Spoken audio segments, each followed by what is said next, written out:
So I think governance kind of has taken the center seat. So, for every decision that's being taken, now the board has to take cognizance of it, and they need to make sure they understand the implications of it and they are approving it, which kind of brings the liability on them as well.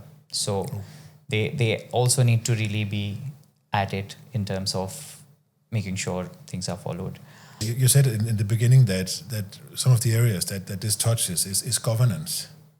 If we're going to double click on this, can you give some examples or some more specific, what parts of the governance are we looking at specifically? So to make sure that you have proper systems and processes in place which are documented, and that they are being followed, and there is a regular reporting of its compliance.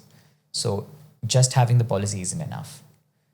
To make sure that it is being recorded, that you're following it, how you're following it. If there is any lapse in following that process, how is that being fixed? And what is the learning that you're taking, which you can apply going forward?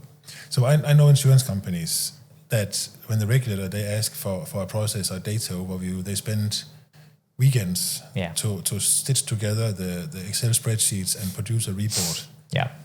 That's not going to work anymore. I would assume so. I mean, we will see how the sector reacts to this, but I'm pretty sure the regulator is going to be asking for more than that. Yeah, because I remember one of the specific points in the law is that you have to keep an immutable audit trail. Yeah. And I don't think Microsoft Excel has an immutable audit trail. Outsourcing, as I said, is one important part. It was never part of the wider law before. But now it is. So, what you can outsource, what you can't outsource, and what you need to do in order to be able to outsource.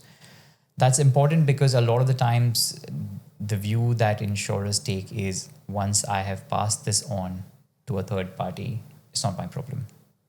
Oh yeah, this is also the turnaround times, right, on the SLAs. Exactly. It's actually the insurer's problem. It's the insurer's problem. So if you're not following what's in the law, you cannot really say it's not come back to me, I have sent X to Y, it doesn't work anymore. So you're fully responsible for the outsourcing. You are fully responsible for the outsourcing and not just the outsourcing. I mean, you use a loss adjuster, you use anybody else, all of that is still your problem. You need to have made sure that you chose the right vendor, you chose the right partner, you did the diligence on it.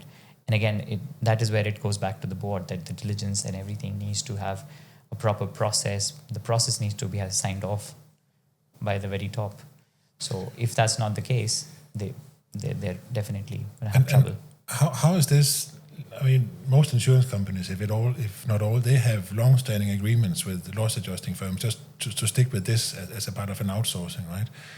Is this something that has to be re-looked at, or is it because, can you say this has been working for 12 years so we don't have an issue? Or what do you think? No, they do definitely need to look at. They have to re-look at it. From a documentation perspective, from a SLA perspective, from a data perspective, what's been shared, how it's been shared, what is coming back from them. But appointment of a loss adjuster is not really an outsourcing person. Okay. So anybody who is also licensed by the Central Bank of UAE is not an outsourcing.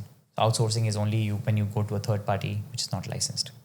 So there are quite a few different changes, and as I said, I think it needs to be taken seriously, especially given the fine. That's a tall ask, right? The whole data thing, because most insurers have the data in separate systems, so it's going to be a huge change for them either way, right? Because I mean, from what you're saying, I'm just hearing there's no way around it, right? And so some insurers they likely won't be able to comply, which I think you'd agree with me that then there's only a way of thinking consolidation, right? Possibly. I mean, that if that is what it is, it takes to fix the sector, then that is what it takes to fix the sector. I agree. I mean, there's no point putting customers at risk. I cannot go and buy a policy today, and by the time I make the claim, there is no insurance company, and I have no idea what to do now. That can't be the case. I mean, that's what the regulator is here for, to protect the customer.